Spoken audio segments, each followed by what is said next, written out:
politesse, le respect d'autrui, courage, faire ce qui est juste, amitié, le plus pur des sentiments humains, contrôle de soi, savoir se taire lorsque monte la colère, sincérité, s'exprimer sans déguiser sa pensée, modestie. parler de soi-même sans orgueil. Alors, tu peux me les nommer, ces deux triangles-là? C'est lesquels? Dans les textes officiels, on peut lire que les ateliers relais ont pour mission de réinsérer durablement les élèves en risque de marginalisation scolaire ou de déscolarisation dans un processus de formation. Il faudra donc les engager simultanément dans des processus de resocialisation et de réinvestissement dans les apprentissages. Concrètement, dans les ateliers relais, on communique, on se concerte régulièrement, se confronte parfois, on travaille autrement, ensemble, mais surtout, on reprend confiance en soi. C'est très bien passé. Voilà, on en parlait et tout. Puis la prof, elle est sympa. Bon, ça allait. Alors qu'est-ce qui est différent ici? J'arrive pas à comprendre. Ils sont plus à l'écoute, peut-être. Hmm. Ils sont plus à l'écoute, peut-être.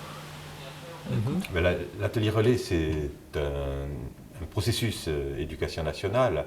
Donc nous, on est une association et donc notre travail, c'est de travailler dans l'environnement de l'école, donc pour que les enfants, les jeunes qui sont confiés à cette structure puissent trouver un environnement favorable dans le secteur associatif ou dans d'autres accompagnements, en trouvant des personnes qui peuvent les aider à réaliser des actions qui les intéressent. L'idée, c'est de nouer avec la réussite. L'atelier relais est bien un dispositif qui prend le relais de l'éducation du collège pendant une période donnée et qui le retransmet, redonne ce relais quelques semaines plus tard. Donc il y a bien cette idée de sortir l'élève de son collège d'origine tout en le laissant élève de ce collège, et puis ensuite de lui permettre de vivre quelque chose, de faire un parcours, de faire un cheminement, et de revenir dans ce collège. Donc il y a bien cette notion de relais et de passage de témoin aussi. Mais ensuite, ils veulent le faire fonctionner, le système. C'est-à-dire que, il y aura... Alors, pas sur tous les types de conflits, sur un certain type... Alors moi, j'ai posé la question de savoir, puisque ça fait 10 ans quand même que ça fonctionne dans différents établissements, ça marche très fort en Belgique. En France, bon, sur 10 ans, ils ont quand même des éléments, ils ont analysé des choses. Moi, j'ai posé une question, je voulais savoir quel était est-ce qu'ils avaient analysé la relation qu'avaient les autres élèves avec les médiateurs. Nous sommes une équipe de 5 personnes. Nous avons une secrétaire à mi-temps. Elle fait vraiment partie de l'équipe, c'est-à-dire qu'elle est au contact de ces jeunes, donc elle participe à toutes nos réunions où nous parlons de ces jeunes-là, et elle a aussi, dans les moments où les jeunes s'adressent à elle, des moments, j'allais dire, éducatifs. Nous avons ensuite 2 AED, donc adjoints d'éducation, à mi-temps, qui ont un profil assez différent. La première, c'est une dame qui est positionnée sur les activités du matin qui sont davantage du type scolaire. Et puis l'après-midi, nous avons un homme qui est ici depuis d'ailleurs le début de l'atelier relais et qui a engagé des études pour devenir professeur d'éducation physique et donc est davantage sur le volet sportif. Il y a ensuite 2 personnes à temps plein, donc un éducateur spécialisé de la Ligue de l'enseignement qui a un rôle tout à fait particulier de contact avec les familles, d'accompagnement de ces jeunes sur le hors-temps scolaire, de suivi à la fin des sessions. Mon père, il est du Nord aussi. Il est d'où? Du Nord de l'Afrique. Mon père, je sais pas, il était à la DAS, alors je sais pas où il est. Du nord de l'Afrique? Mais de où? En vrai. D'Algérie. Il est né à Alger. Il est né à Alger, ton père? D'accord. Non, moi. Mais il est français. Ouais. Moi, j'ai trop d'origine dans le sang, je sais même plus j'ai quoi. Je crois que ça, on est tous là. Toi, tu as des origines Je te vois bien métis. afro-américaines. Ah, un peu, oui. J'ai choisi ce poste pour plusieurs raisons. C'est parce que j'ai, dans ma carrière, toujours beaucoup apprécié de m'occuper des enfants qui étaient le plus en difficulté. Dès le départ, j'ai souhaité donner un petit peu plus à ceux qui en ont besoin. Ce que j'apprécie beaucoup dans ce travail, c'est le côté relationnel, hein. Le côté relationnel multiple, avec les familles, avec les jeunes bien sûr, avec l'équipe, puisque je crois que là nous en sommes à un vrai travail d'équipe, parce qu'on en a les moyens aussi, hein. On a du temps de concertation, on a du temps de préparation, on se les donne aussi, en fabriquant nous-mêmes nos emplois du temps et en faisant en sorte qu'on ait des moments de réflexion ensemble.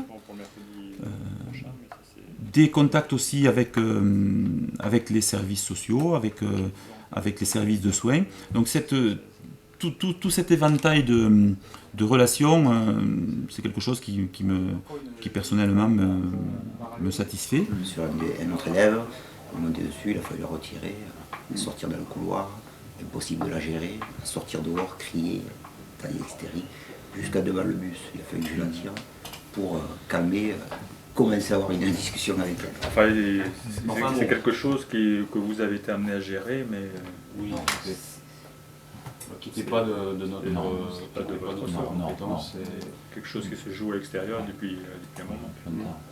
On n'a pas trop su par quel bout la prendre, parce qu'il y avait une grosse carapace. Et oui, mais vous, en 15 jours, si En on 15 jours, depuis l'âge de 5 ans. C'est sûr. Oui, je crois que bon, il y a des moyens. Après, il y a quelque chose. Raisonnablement, il faut dépasser. Normalement, ça va. Après, on peut penser qu'il y a quelque chose de l'ordre de la structure, donc c'est plus de l'ordre du pathologique que de l'éducatif. Logiquement, lorsque nous recevons ces enfants, les collèges qui ont perçu des difficultés ont tenté d'apporter des réponses, mais les réponses qui sont un peu stéréotypées, j'allais dire, hein, qui sont aussi dues aux contraintes, hein, de l'éducation dans les collèges, du système, et ces enfants ne sont pas dans le... J'ai employé un terme que j'aime pas trop, mais dans le moule classique. Ces enfants ont besoin d'autre chose, et il faut pour cela une structure différente. Il faut pour cela une reconnaissance d'eux-mêmes différente. Le petit groupe le favorise. Hein. J'ai dit tout à l'heure que nous avions 10 élèves au maximum. 10 élèves avec l'encadrement dont j'ai parlé. C'est autre chose que 25 ou 30 élèves par classe, c'est certain. Oui, je pense qu'effectivement, la réponse pour ces élèves-là est difficile à trouver dans un premier temps dans le collège. Par contre, et ce qui peut être intéressant, c'est que à l'issue du travail, des découvertes, des réussites que ces jeunes vont pouvoir découvrir ou redécouvrir à l'atelier relais, on peut arriver dans les collèges, à condition que l'on ait un vrai dialogue avec les équipes pédagogiques et une vraie préparation du retour, et une vraie volonté aussi de changement de la part du jeune, bien sûr, mais aussi de la part de l'équipe, j'entends l'équipe pédagogique, on peut arriver à mettre en place des mécanismes qui finalement ne nécessitent pas de gros moyens ou de gros investissements personnels des enseignants pour assurer, ou pour leur offrir du moins quelque chose qui va un petit peu dans la continuité de l'atelier relais et qui va leur permettre de continuer le travail entamé. C'est clair, on a 6 semaines, hein, et 6 semaines, c'est pas beaucoup. Ou alors, qu'est-ce qu'on peut noter si on ne fait pas de contrôle? Le comportement. Ouais, c'est bon. Sullivan ha perdido. Non, à l'atelier relais, tu aurais des bonnes. Atelier relais. Y en espagnol también, ¿no? Non. Ensuite, deuxième phrase. Lucas. Hay exámenes. Oui. Hay exámenes. ¿Qué son los exámenes? Qu'est-ce que c'est? Les examens. Oui, les examens, les contrôles pour nous. Troisième point. Sullivan. Hay notas. Si, hay notas. Vale. On commence à travailler sur ça. Os doy hojas de papel, c'est du recyclage pour faire du brouillon. Pour commencer à réfléchir. Os voy a dar un diccionario. Sí, así os veis y podéis comunicar et vous pouvez parler. Martes, miércoles, jueves, les jours. Lundi, mardi, los días. Si, miércoles, un accent sur le premier. Miércoles.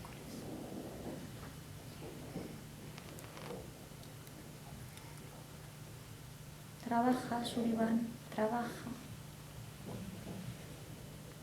Tu les as tous écrits en espagnol? Non? Ah.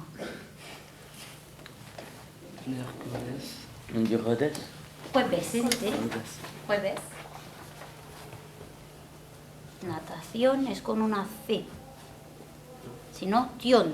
Natación. Muy bien. Qu'est-ce que tu fais celui-là? Logo. Non, on a dit que c'était Lucas qui faisait le Mais il logo. fait mal. Mais ça n'a pas le jugé, ça, c'est lui qui s'occupe du logo et toi tu t'occupes Tú du vas el uniforme. uniforme de las chicas también. Tu te disperses un peu là. S'il te plaît. Non, tu fais pas rien de mal, mais tu n'écoutes pas ce que je suis en train de te dire.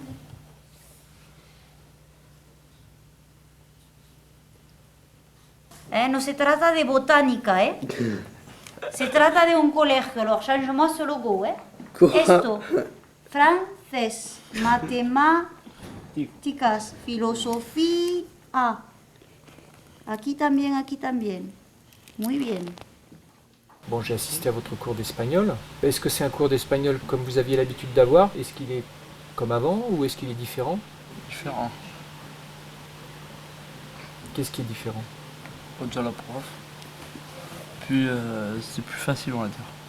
Parce que là-bas on fait les verbes et tout, je comprends que dalle. Mais en quoi elle est différente cette prof? Moi je trouve elle est plus sympa. Alors est-ce que tu pourrais me traduire cette notion de sympa? Qu'est-ce que c'est pour toi sympa? Quand tu dis une prof est plus sympa, pourquoi tu la trouves plus sympa? Je sais pas, une prof qui rigole avec nous, une prof que voilà. Quand on fait un petit truc, elle nous dit rien. Puis voilà, ça se passe bien quoi. Une prof qui dit un truc comme ça pour rigoler, elle va t'engueuler, elle va te virer et tout, ça m'énerve. Bon, ça m'arrive tout le temps. Moi j'avais plus français, avant d'arriver ici j'avais plus français, j'avais plus espagnol aussi. Il m'avait viré des cours définitivement. Les jeunes que nous accueillons sont tous dans un processus de rejet à la fois de l'institution, des règles de vie souvent, des règles de vie en groupe, et puis aussi des apprentissages. Alors rejet qui se manifeste de différentes façons, parfois par de la déscolarisation, parfois par de la violence verbale envers leur père ou envers les adultes, mais aussi parfois par une inhibition profonde, dans tous les cas, toujours par une image d'eux-mêmes très dévalorisée. Alors, je vous présente la situation de problème sur laquelle vous allez travailler tout de suite. Et la dernière droite que nous traçons, c'est celle-ci. C'est donc une perpendiculaire qui passe par le milieu des diagonales. D'accord?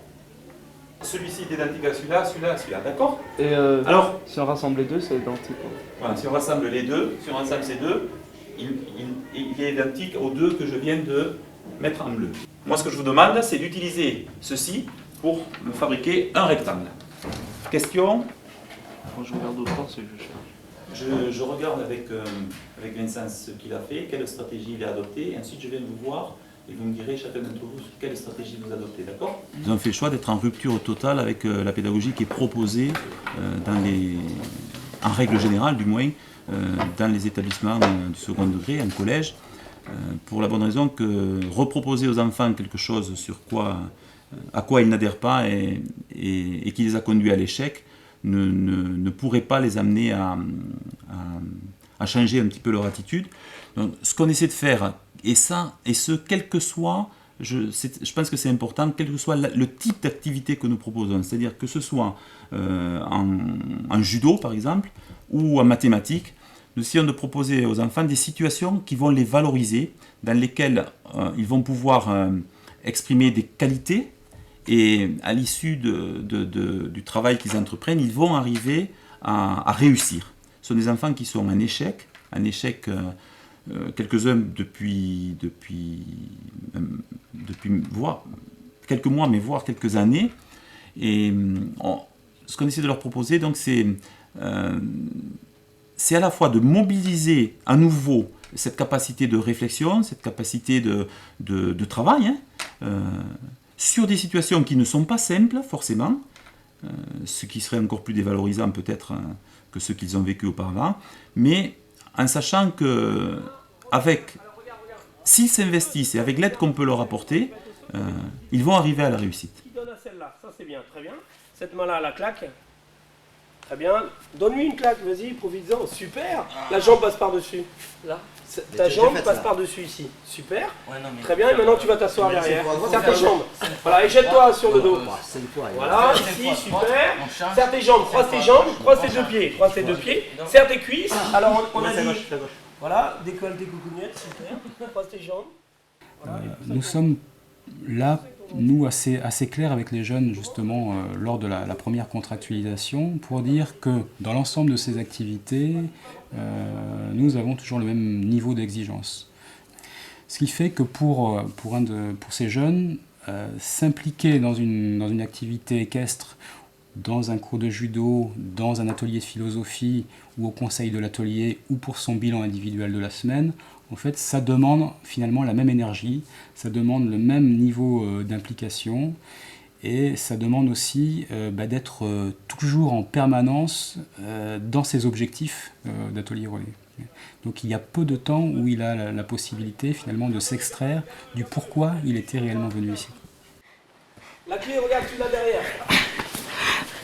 C'est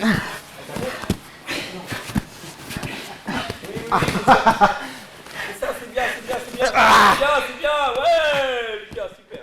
Oui, le bras, la clé, bien joué, la clé. Là. Un autre aspect donc, qui fait la différence naturellement avec ce qui peut être mis en place au niveau de l'éducation nationale, c'est le travail fait avec les familles. Travail important puisqu'il demande aussi beaucoup, je dirais, d'adaptation. On a généralement des familles qui sont plutôt en rejet de l'institution scolaire. Et la première chose qui est importante à faire avec eux, en général, c'est d'être tout simplement accueillant. Accueillant, ça veut dire prendre en compte, quel que soit le profil de cette famille, quels que soient, je dirais, les éléments d'histoire que l'on connaît déjà, prendre en compte ces parents comme étant des parents comme les autres, et comme étant des parents qui sont là pour trouver une solution à leur enfant. Ça, c'est quelque chose de fondamental, parce que je pense que l'école n'a pas toujours justement le temps à donner, je dirais, à ces familles. Et nous avons cette chance de pouvoir donner 2-3 heures, et après chaque semaine d'informer aussi les familles, de pouvoir aller les rencontrer aussi chez eux éventuellement. Donc on a la possibilité de donner tout ce temps à ces gens, et qui finissent aussi par exprimer des difficultés liées à l'exercice de la parentalité, qui sont en demande, on le voit, je dirais moi dans 100% des situations, c'est-à-dire qu'ils sont en demande de soutien et d'aide. Alors après, on est aussi sur des logiques très individuelles, c'est-à-dire que l'outil atelier relais, c'est un outil qui s'adapte en permanence.